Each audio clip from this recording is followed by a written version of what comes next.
Bonjour à tous, bienvenue sur la chaîne Wrestling Love. On se retrouve aujourd'hui pour une toute nouvelle vidéo. Ça va être une vidéo sur Dragon Gate. On va faire la review du show Dragon Gate Hopeful Gate 2021 jour 4. Pour cette vidéo, je suis accompagné par Avo. Salut à toi, Av. Salut à tous. Alors, du coup, Dragon Gate Hopeful Gate 2021 jour 4, c'est un show qui s'est déroulé au Korakuen le 9 juillet. Donc, qui dit Korakuen dit show quand même assez important pour Dragon Gate.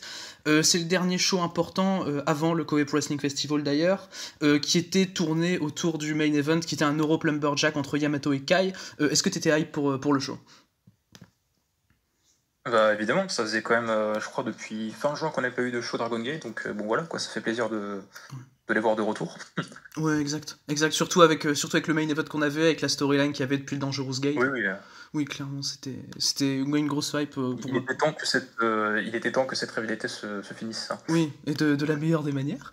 Du coup, on va commencer la review de ce show. En opener, enfin dans un match qui était un peu présenté comme un match de pré-show finalement, c'était Holland et Punch Ah non, Tominaga. Ouais. C'est expliqué comme un dark match, quoi. Comme un dark match, ok. Ok. Il y avait Holland et Punch Tominaga contre Mondai Ryu et Takashi Yoshida. Le match a duré un peu moins de 4 minutes. Victoire de Mondai Ryu et Yoshida. C'était vraiment booké comme un dark match, comme tu as dit. Le match était bon. Après, il y a rien de spécial à retenir. J'aime bien l'équipe Mondai Ryu Yoshida. C'est vraiment tourné autour de Yoshida. Le match, de toute façon, je pense que c'est la bonne chose à faire, clairement. Oui, oui, tout à fait. Bah, c'était un match voilà, standard de ce que Dragon Gate peut faire, quoi. Donc oui, bon, c'est sympa. Yoshida est vraiment très bon comme d'habitude, hein. Mm. Ça ne change pas d'habitude. Et Punch Mega aussi est cool, hein, voilà. Ouais. Non, c'est sympa. Oui, Voilà. non, c'est sympa pour se mettre dans le show. Je suis clairement d'accord. Après, y a pas grand chose à dire sur le match en soi. Du coup, on va passer maintenant au deuxième match du show. Deuxième match, c'était un six-man tag avec Natural Vibes, King Shimizu, donc Bokutimo Dragon qui a rejoint récemment les Natural Vibes, Yuti et Funky Jackie Kamei, donc Taketo Kamei, contre BBL, Kaito Ishida et Kazuma Sakamoto, donc de Origi. Le match a duré un peu moins de 12 minutes, victoire de Origi. Le match était clairement très très bon. Franchement, c'est un match que j'ai vraiment adoré voir. J'ai mis 3,5 parce que Ouais, c'est pareil. vraiment un multiman finalement assez basique, mais l'action est hyper fluide. Les kicks d'Ishida sont toujours très très bien. À un moment aussi, j'aime beaucoup, c'est cette prise de Sakamoto, c'est quand il fait un coup de genou entre les cordes, j'aime beaucoup.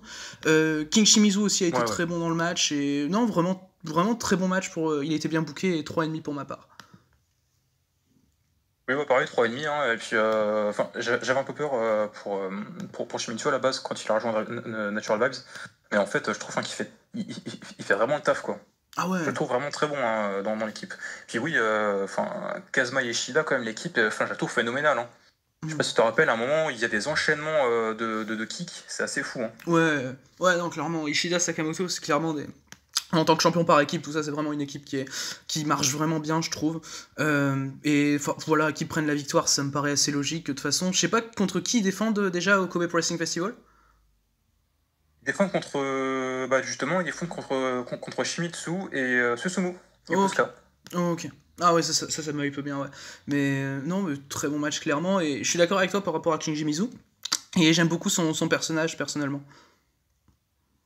Ouais, ouais, c'est vrai qu'il est. Bah, moi, personnellement, je l'ai connu dans Haridi. Et puis, bon, voilà, le voir faire du comédie et tout, bon, c'est un peu spécial au début, mais Oui, enfin, je le trouve vraiment très drôle, hein, comme oui. catcheur.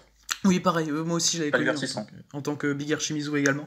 Mais ouais, non, il est bien divertissant, il va bien avec Natural Vibes, avec le style du clan finalement. Du coup, c'est bon pour toi pour le match? Ouais, ouais, c'est bon pour moi. Ok, du coup on va passer maintenant au troisième match du show. Le troisième match c'est un 8-man tag team match avec Benkei, Dragon Kid, Keisuke Okuda et Brother Yashi donc qui faisait son retour. Je sais pas, ça faisait longtemps qu'il avait pas catché Yashi. Ça faisait depuis, je crois que c'était au tout début des clans intergénérationnels. Enfin, Yashi est là au tout début dans Clan Torimon, mais il se casse un peu après parce qu'il est. Faut savoir que Yashi est sous contrat avec Dove Pro, donc du coup, bah, Ah ok, il est resté là-bas en full time, quoi. ok, Il est d'ailleurs champion par équipe là-bas avec Tida, je crois. ok. Ouais, je l'avais pas vu je regarde pas spécialement Dove Pro, mais Moi non non ouais, plus. je l'avais vu chez Tenryu il y a pas longtemps et ça faisait plaisir de le revoir chez Dragon Gate en tout cas. Oui, oui, oui. Du coup ils affrontaient... Exactement, oui. Il est dans le tournoi, ouais, pour le titre Pour ces juniors. Titre international junior, oui. Ouais, exact. Du coup, l'équipe de Benkei Dragon Kid, Okuda et Yashi affrontaient Don Fuji, Gama, Kenichiro Arai, Ryo Saito et Yasushi Kanda. Le match a duré un peu moins de 10 minutes. Victoire de High End et Yashi, très logique, voilà. J'ai bien aimé le fait que ce soit Yashi qui prenne la victoire. On en reparlera un peu plus tard, c'est assez logique finalement par rapport à la suite des programmes. Très bonne performance de la part de Yashi. Kenichiro Arai aussi a été bon, contrairement à ce que j'ai pu voir de lui en heal. Keisuke Okuda également. L'action était bien fluide, c'est vraiment un multiman assez basique mais qui fait bien le taf, j'ai mis 3,25 personnellement. Oui, bah, j'ai mis 3,25 aussi, hein. C'était pas mal, hein, mais c'est vrai que Kenshiro Arai, quand il est en face chez Dragon Gate et en tag team, ça va, tu vois, ça passe. Mais quand il est en solo, en heal, à la hit-top, c'est pas bon, hein. C'est plus compliqué, ouais, c'est vrai. Ouais, chez Dragon Gate, de toute façon, c'est le seul endroit où j'arrive toujours à trouver Arai vraiment pertinent. Même chez Tenryu Project, j'avais un peu de mal pendant le tournoi tag qu'on avait pu voir. C'est compliqué, ouais. Ouais, mais. Tu vois vraiment que c'était Shota qui portait l'équipe, quoi. Ouais, clairement. Ouais. Après Shota aussi. Voilà. Mais non, ouais, vraiment, vraiment bon match. Du coup, on va pouvoir passer. C'est bon pour toi pour le match ? Oui, ça va pour moi. Ok, on va pouvoir passer du coup au 4e match du show. C'était un des deux seuls singles match qu'on avait pour ce show. C'était Masaaki Mochizuki contre Kota Minoura. Le match a duré un peu plus de 12 minutes. Déjà, le match me hypait bien, parce qu'une affiche 1 contre 1 Minoura-Mochizuki, déjà de base, bon, ça a l'air vraiment bien, et ça l'a été. Très efficace. J'ai été très content de voir Kota Minoura prendre la victoire. Je m'y attendais pas spécialement, et c'était un très bon moment, je trouve. En plus, après qu'il arrive en finale du King of Gate, qui est le plus gros tournoi de l'année, le fait qu'il arrive à battre Mochizuki, qui est ancien champion par équipe, ancien champion Dreamgate, c'est quand même une très belle perf. Et non, ouais, Minoura, bah, clairement, il est présenté comme un des futurs gros main eventers de Dragon Gate, à mon sens, après l'année qu'il fait pour moi. Moi j'ai trouvé ça excellent, hein. Moi j'ai craqué mon slip, hein. J'ai mis 4. Voilà. J'ai trouvé ça vraiment incroyable. En plus il y a eu une petite histoire entre les deux, parce qu'il faut savoir que Kota Minoura a débuté dans le Mochizuki Dojo avec justement Masaki Mochizuki, il y avait Yo Watanabe, Shun Skywalker et Yuki Yoshioka. Ouais. Donc il y a une petite histoire comme ça, et puis non, c'était vraiment incroyable. Kota Minoura commence vraiment à devenir l'une des futures grandes stars de la fête, donc oui, et puis battre quand même Mochizuki, c'est quand même quelque chose, quoi. Ah ouais. Et puis les coups d'avant-bras, les claques et les coups de Mochizuki, ça faisait vraiment le taf, quoi. C'était vraiment très bien. Ah ouais, Mochizuki de toute façon il sait vraiment comment mettre over son adversaire, c'est un des meilleurs cinquantenaires au Japon, clairement, et même dans le monde, très clairement, Mochizuki. Ouais. De toute façon, ouais, on en parlait un peu avant off, avec lui il y a des Akiyama, des Tanaka, enfin voilà, c'est un autre niveau Mochizuki de toute façon. Et non, ouais, Minoura, franchement, je pense que, je sais pas toi, mais je pense que d'ici la fin de l'année il peut choper le Brave Gate. Je pense qu'il est trop lourd pour devenir Brave Gate. C'est combien? C'est 85 kilos déjà le Brave Gate, c'est ça? C'est 88 kilos. Donc je pense qu'il est trop lourd, hein, Minoura. Mais sur Cage Match, c'est écrit 80 kilos pour Minoura. Donc. Ah bah il peut, oui, il peut totalement. Et vu son booking, ça me paraîtrait vraiment pas déconnant de lui donner ça, parce que de toute façon, c'est encore trop tôt pour moi pour le Dreamgate, clairement. Et... Enfin, il peut déjà avoir une chance, hein, je pense, pour le titre, hein, déjà. Pour le Dreamgate, même s'il gagne pas, bon, ça peut déjà le mettre over, quoi. Ah ouais, non, en vrai, ouais, ça serait une bonne d'avoir un match pour le titre, quoi. Ouais, ce serait vraiment une bonne idée, oui. Par rapport à sa place, ça me paraîtrait pas déconnant également. Mais du coup, voilà pour ce Minoura Mochizuki, donc je conseille bien, et que toi aussi, du coup, encore plus que moi, parce que de toute façon, t'as mis une note plus haute, ouais.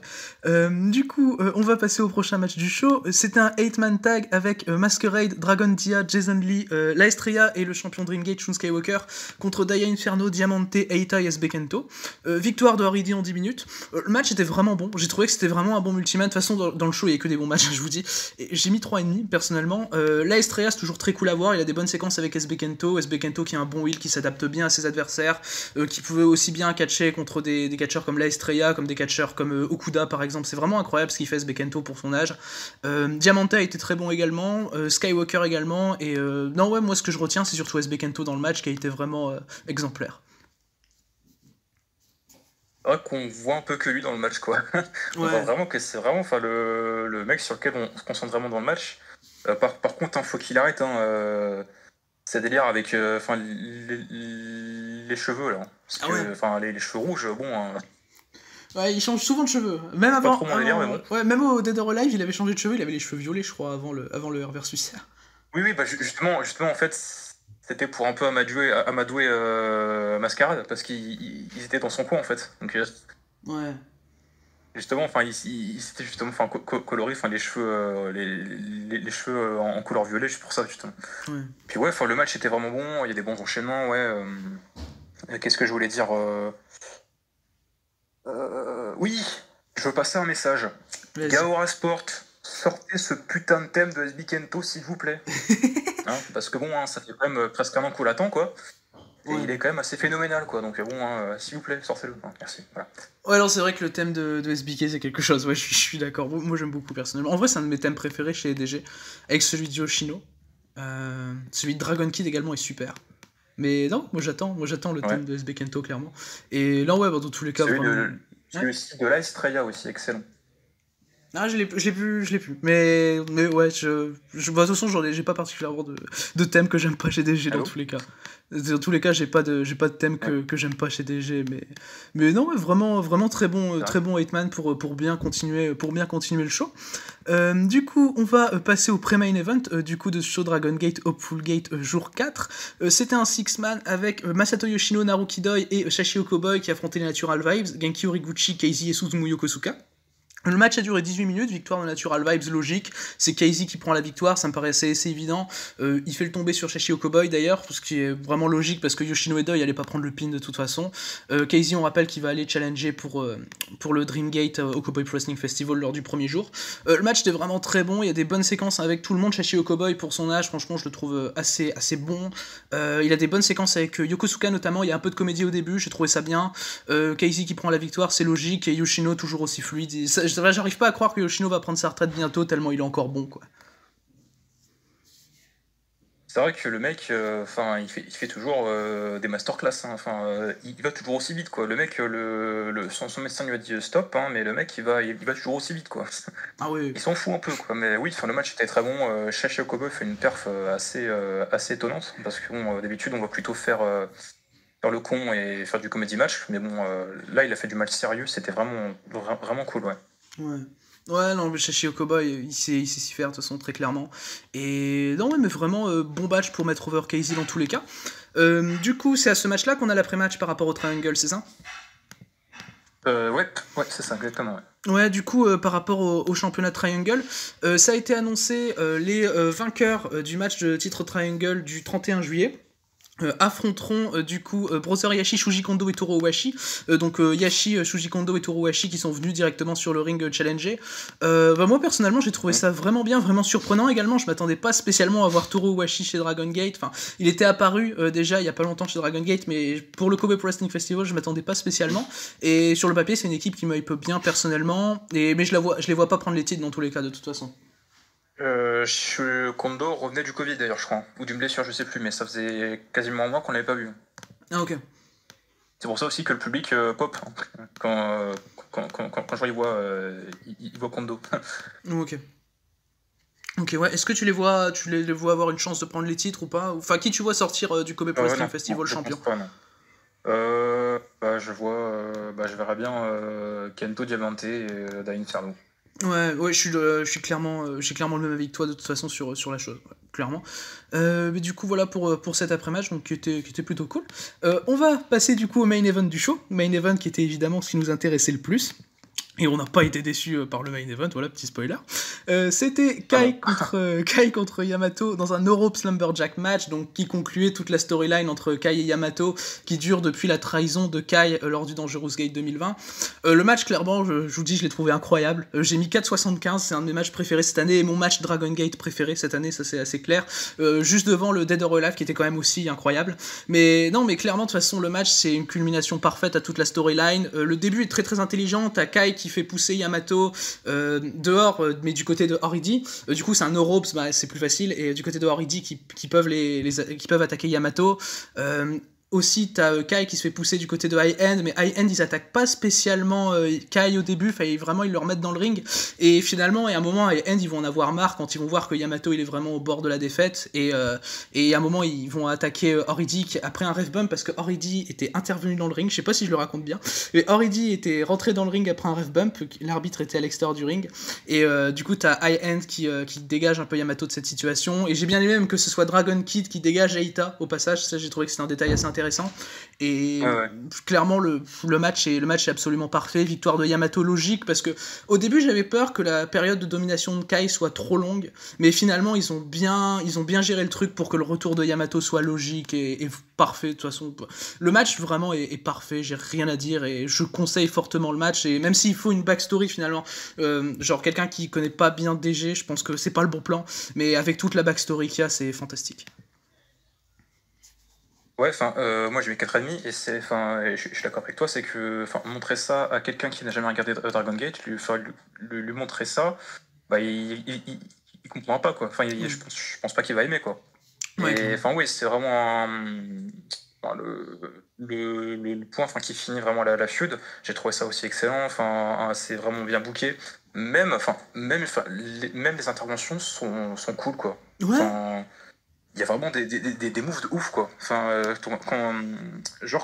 Quand t'as genre les deux clans qui arrivent dans le ring, ils se font tous des moves chacun quoi. Ouais. T'as genre Benkei qui fait son spear, t'as genre Kid qui fait un... Arana. Comment on appelle ça Arana. Arana, ouais, exactement. C'était vraiment cool. Ouais. Et puis ouais, les spots sur la table, les spots sur les chaises, c'était vraiment très bon. Ouais, excellent. Ouais, clairement, ouais. De toute façon, tous les spots étaient bien amenés, finalement. C'était efficace, parce que, genre, même le spot de la table, j'avais peur. Au début, quand Yamato l'esquive, j'avais peur que ça prenne beaucoup trop de temps. Et finalement, derrière, Kai, il y revient et il passe Yamato à travers la table à l'extérieur du ring. La table qui évidemment ne casse pas, vu que c'est des tables japonaises, hein, évidemment. C'est complètement de la merde. Non, oui, la table a pas spécialement bien cassé. Ouais, ça, je suis d'accord. Et... non, ouais. Ouais, non, d'ailleurs, tu vois justement les mecs, genre Bibiok et tout ça, qui genre sont vénères parce que justement la table n'a pas cassé quoi. Donc ouais, puis ils pètent la table même et derrière ils servent d'un bout de table. Ils pètent la table, ouais. ça va. Bon, après c'est pas, voilà, c'est un petit détail, mais non. Par mais contre, ouais. Où est passé Yo? Il est passé où Yo? C'est vrai qu'Yo il était pas dans les Lumberjacks. Ouais, c'est vrai.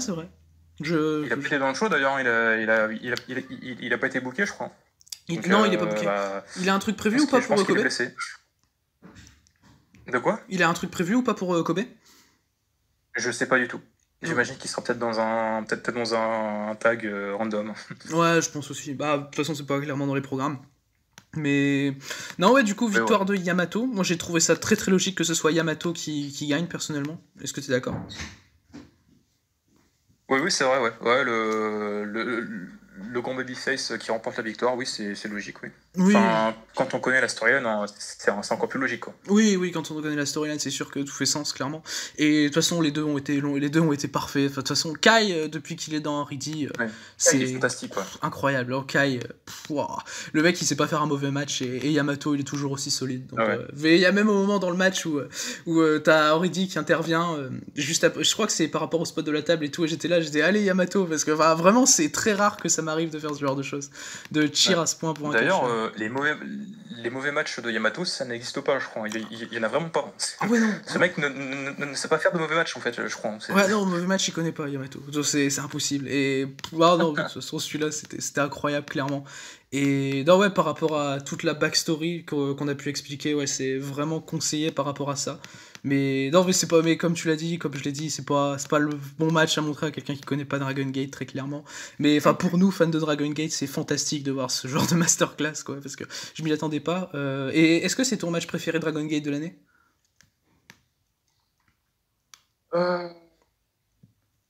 Il y a eu quoi cette année déjà? Bah, il y a eu Dead or Alive. Je me rappelle de vraiment tous les matchs, quoi. Mais bon, non, mais enfin. Ouais, non. Il y a eu Dead or Alive qui était. Contrairement à toi, j'ai beaucoup aimé le Skywalker Ishida. Donc, je l'ai bien aimé aussi. Je l'ai bien aimé mais... aussi. Personnellement, le cage match m'a un peu déçu de Dead or Alive. Ah, ok. Mais oui, ça peut être le meilleur match de l'année de de la Dragon Gate, oui. Non, oui, je pense. vraiment, Possible. le match est fantastique. Mais du coup, voilà pour ce main event. Du coup, à ça, on a eu un après-match, parce que Yamato, après sa victoire donc, contre Kai, après avoir gagné la rivalité, il a décidé de défier pour le championnat Dreamgate. Donc, ce sera la deuxième journée du Kobe Pro Wrestling Festival.